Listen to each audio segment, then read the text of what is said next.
Halo pemirsa, apa kabar Anda hari ini? Selamat pagi, Anda kembali menyaksikan program kesayangan Anda. Selamat pagi Indonesia, hari ini ada saya Valencia Pelvinsi. Dan saya Jason Sambo, kami akan hadirkan beragam informasi yang jadi perbincangan hangat termasuk hot topic. Ada sejumlah kejadian yang bikin hati kita mungkin ikut sedih ya kalau kita ngeliat Bali ya. Bali itu yang biasa mungkin banyak Anda yang suka berwisata ke Bali, banyak Anda yang suka menghabiskan waktu bersama keluarga di Bali. Tapi Bali banjir sejak Selasa malam dan titik banjirnya ini berada di wilayah Jembrana hingga Denpasar. Oke, saya mau ajak Anda pemirsa kita lihat pagi ini. Ini adalah dampak dari banjir yang menerjang beberapa wilayah kota dan juga kabupaten yang ada di Bali. Sementara ini datanya terkini ada 9 orang meninggal dunia akibat bencana banjir kali ini. Masih ada 6 orang yang terdata hilang saat ini. Kalau kita lihat di visual ini, banjir yang menerjang Bali sangat merugikan, sudah pasti karena banyak ada gedung yang roboh, kemudian fasilitas umum rusak, Jason. Betul, ini bahkan kalau kita lihat ya ada sebuah ruko berlantai 3 yang ambruk pemirsa diterjang banjir di Denpasar, Bali. Yang ini kejadiannya pada Rabu pagi, di mana ada 2 korban dalam satu keluarga yang meninggal dunia akibat peristiwa ini. Dan kalau kita pantau memang arus banjir ini cukup deras selama hujan lebat melanda hampir seluruh wilayah Bali. Dan akibatnya ada 2 orang dalam satu keluarga ini menjadi korban meninggal dunia. Tapi Jason, kemarin itu sudah ada penanganan darurat yang dilakukan juga oleh pemerintah daerah setempat.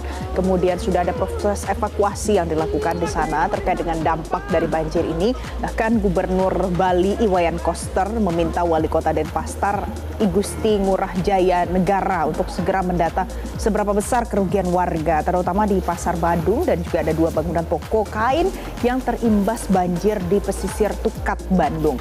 Kemudian Gubernur Bali juga mengungkapkan nanti akan ada ganti rugi untuk pedagang yang menggunakan APBD provinsi dari kota Denpasar.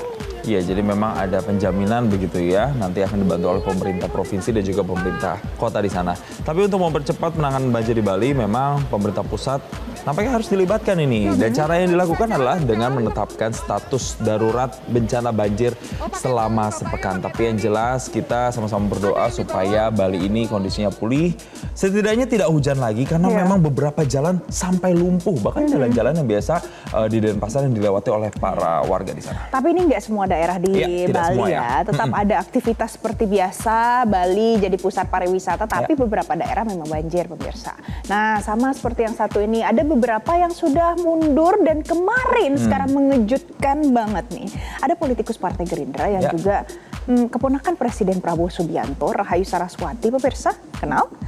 Memutuskan untuk mundur dari anggota DPR RI. Ada videonya yang sudah ia unggah dan tentu ini banjir komentar dari netizen pemirsa. Salam, Om Swastiastu, Sukihoto, salam sejahtera bagi. Jadi pemirsa, dalam video yang kami tayangkan saat ini, ia menyebut keputusannya itu terkait dengan pernyataan Sarah dalam podcast pada Februari 2025 yang dipotong dan diviralkan pada pertengahan Agustus lalu.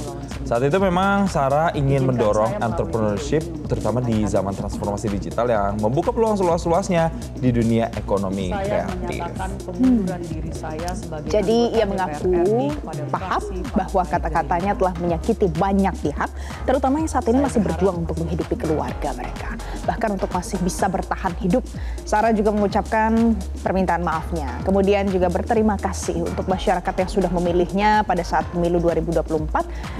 Panjang ya, cukup panjang ya durasinya ya di Instagram. Tapi kita akan sama-sama melihat apa sebenarnya yang disampaikan. Ini menjadi pelajaran tentunya bagi para pejabat untuk menjaga lisannya. Ini dia. Saya menyadari bahwa saya memiliki privilege yang sangat besar dan keluarga termasuk suami yang mendukung saya berusaha. Dan walaupun niat saya sebenarnya ingin mendorong entrepreneurship, terutama di zaman transformasi digital yang membuka peluang seluas-luasnya di dunia ekonomi kreatif, saya paham bahwa kata-kata saya telah menyakiti banyak pihak, terutama yang saat ini masih berjuang untuk menghidupi keluarganya, bahkan untuk masih bisa bertahan hidup. Kesalahan sepenuhnya ada di saya.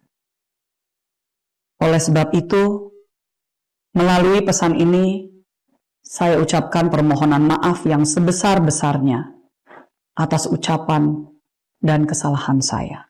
Dengan ini, saya menyatakan pengunduran diri saya sebagai anggota DPR RI kepada fraksi Partai Gerindra. Saya berharap masih dapat diberikan kesempatan untuk menyelesaikan satu tugas terakhir, yaitu pembahasan dan pengesahan RUU Kepariwisataan yang merupakan produk legislasi kami di Komisi 7. Jadi bagaimana pemirsa ketika ada seorang pejabat yang mungkin mengeluarkan kata-kata yang kurang sesuai kemudian mengambil sikap mengundurkan diri. Apakah itu bentuk tindakan yang gentle? Anda bisa nilai sendiri ya. Bagaimana pendapat Anda ya? Ada yang baru pertama kali ikut rapat di DPR RI, Menteri Keuangan kita, Purbaya Yudi Sadewa, yang kehadirannya di DPR RI disambut dengan canda, ada ulasan-ulasan soal koboi. Ya. Ini karena berkaitan dengan mungkin statement-statementnya ya beberapa jam setelah dilantik yang kemudian banyak ini di viral di media sosial. Jadi sosok yang memang viral di publik pasca reshuffle kabinet ini akhirnya hadir di DPR dan itu kemarin hadirnya di rapat Komisi 11 dengan didampingi oleh 3 wakil menterinya. Dan dalam rapat salah satu anggota DPR, Haris Turino itu juga menyoroti pernyataan Menkeu Purbaya yang ingin menceritakan pertumbuhan ekonomi katanya 6-7% Pak Len. Jadi Haris ini kemudian menyinggung APBN 2026 yang dipatok pada angka 5,4% pemirsa.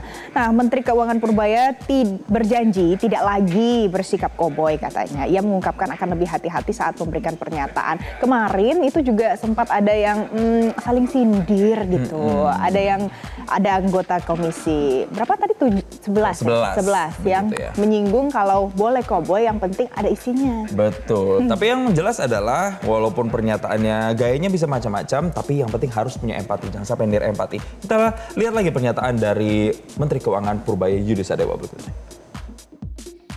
Ini Pak, kunjungan saya yang pertama sebagai Menteri Keuangan, betul Pak. Biasanya sebagai LPS. Kalau waktu ketua LPS saya katanya ngomongnya kayak agak koboi, sekarang nggak boleh saya baru merasakan dampaknya, rupanya beda. Jadi sekarang saya akan stick ke pidato yang sudah disiapkan oleh staf saya di sini Pak. Jadi nggak ada session bebas lagi. Menteri, boleh koboi tapi ada isinya. Siap. Terima kasih Pak. Hadir bersama kami dari Menkeu pada hari ini. Jelajahi cara baru mendapatkan informasi. Download Metro TV Extend sekarang.